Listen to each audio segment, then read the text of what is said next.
Yeah, this was pretty different because it's much more. I mean, it's much more sort of community-oriented, conversational than rather than like scream while the stars wave, which is nice for us because scream while the stars wave stuff is pretty intense. Yeah. Too intense. Much cooler to just be able to like have a conversation with them and be a part of it. Yeah, just be a community together. Yeah, I would imagine you've probably had enough of that. Yeah, different crowds. This crowd and Divergent crowd. Yeah. Yeah.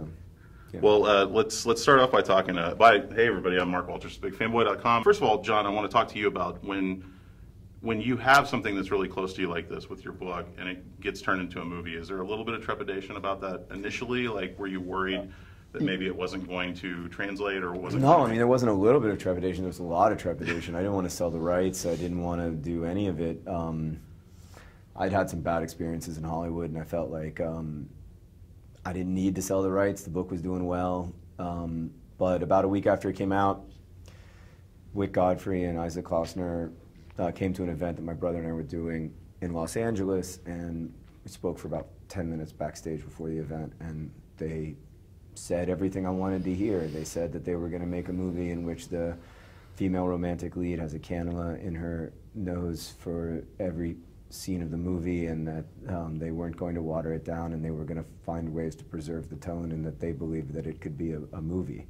And I said, you know, if you guys can keep those promises, then give it a try. And they did. I mean, they the whole way through they kept those promises.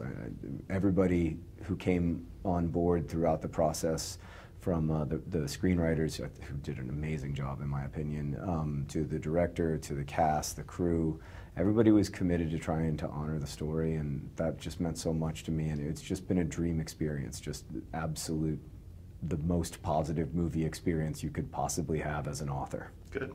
I like hearing that. And Shailene and Nat, you want to talk about when you guys came on board with this, and what was the initial moment when it was brought to you, and what made you say, I've got to do this film? I read the script 2 years ago, and then immediately read the book because it was just so moving and profound.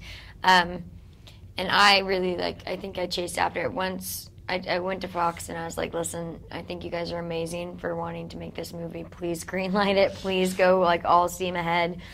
And then once Josh became attached, I know he wasn't really keen on casting me. We had a dinner together, and he was like, I think you're nice, but you're too old. And I was like, let me audition, please. He was like, okay.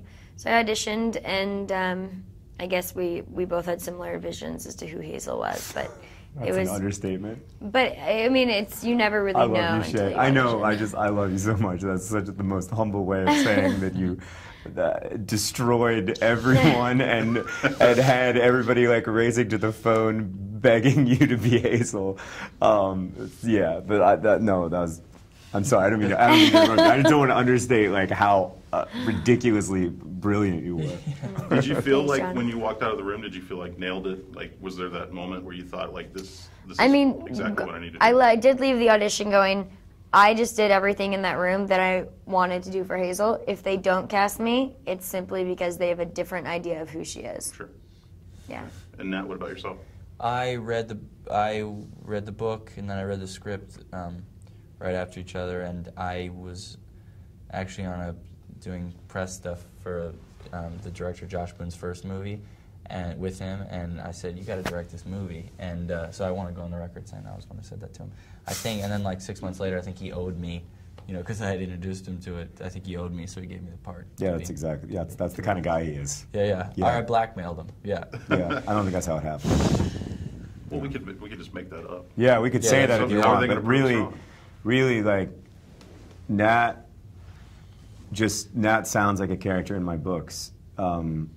He talks like characters in my books talk. And he when he auditioned, he was just so effortless in his ability to capture the tone and even the space between the words. It's the same with Shay and Ansel. They just it was almost supernatural the way that it sounded. They sounded like it had sounded in my head. It's weird. It's weird. It's cool. It's a cool experience. Yeah. And that it's true that they have blinding contacts, so that you could actually be second blind. Half of the movie when I'm actually blind, they were blinding contacts, and it was kind of gave me the bumbling, the actual effect of just going blind, because Isaac had just gone blind. You're not used to it, and I wasn't used to that. What was that like?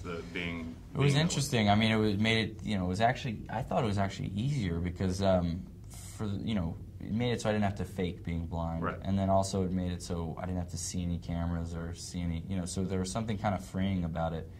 I mean, it hurt. It was a kind of a pain to do, but I really wanted to make sure that it wasn't a comic portrayal of a blind person, or a joke of a blind person. Sure. That he wasn't the butt of the joke, because being blind isn't funny, but that he himself was funny. Because I'm, the guy that I kind of based my character off, the real life guy that I based my character off, was a guy named Ethan who was really angry about being blind and really edgy, but super funny, funny, yeah. And Shailene, can you talk a little bit about working with the breathing apparatus, and what did that allow you to bring to the character? Because obviously, in most movies you don't have something on your face the entire time like that, trying to act through that. I kind of tried to just forget about it because, like with Hazel, she's in moments of being in public, a little bit insecure about it. But other than that, forgetting about it, because it's just part of it. It's like having braces on your teeth. It's like, having a clip in your hair. It just becomes part of your life. Mm-hmm. And so I never thought about it. It was just something that was there. Yeah. And when it was uncomfortable, it was really uncomfortable. But it would have been uncomfortable for her as well. And what was the best part of Amsterdam? Oh, man. If you had to put it down to one thing. Just the magic. It was magical. Yeah. There's something about that city. Mm-hmm. Yeah. Can we talk just real quickly to wrap it up? What's up next for everybody? Now, I know you guys are working on another project together. Paper Towns. Yeah, they are. We're going to make Paper Towns. My third novel. We're going to... It's so good. The book is so good. Thanks, man. We're going to make that into a movie. Nat's going to play the lead, which I'm psyched about, and then we're going to get Shay to do something for it. Just I just want to walk by in the background. As Hazel, maybe? As Hazel. Oh, there you go. Yeah. I mean, that's not a bad Just- thing. It's like one big universe that all ties It's together. like the Tarantino. Goon Squad all together. Like Tarantino. Well, we could walking just... to each It would other's just be movie. nice to... Yeah, just to have you there for a couple Nice days. for I would hang. love to go, Yeah. yeah. Was there anything about this film that kind of changed your perception about your own personal lives? Like, do you look at yourselves differently now after playing these characters? I don't take life seriously anymore. Yeah. I mean, I take it all very seriously, and I don't take it seriously at all. Like, there's worry is a product of a future that you can't guarantee, and guilt is a product of a past you can't change. And all we have are moments, and nothing is guaranteed. And so I feel like this right here, like, this is so potent and this is so beautiful what we can all exchange. Yeah. And that's what I took away from it. Having more fun and more freedom within my own personal life. Yeah. She said it better than I'm going to say it. Yeah, I mean, the thing that I took from it was that somebody came up to us a couple days ago and said, after I saw this movie, I called everybody I loved and I told them that I loved them. And that's sort of how I felt after filming the movie. I wanted to take advantage of the people in my life. I was actually just thinking, we were in the last interview and I was talking about something kind of similar to this, and I said, I gotta call my friend Harry, who I haven't talked to in a couple of weeks. And that's sort of what this movie does. Like, I gotta call my friend Harry, I haven't talked to him in a little, you know what I mean? Yeah. The Fault in Our Stars opens on June 6th. Be sure and check it out, guys. Thank you very much. Harry's gonna be happy about Thank that. you so much. He's going to like the shout out. Harry's going to love the shout out. Shout out to Harry on that. So, thanks, guys. Thank you. Thank you.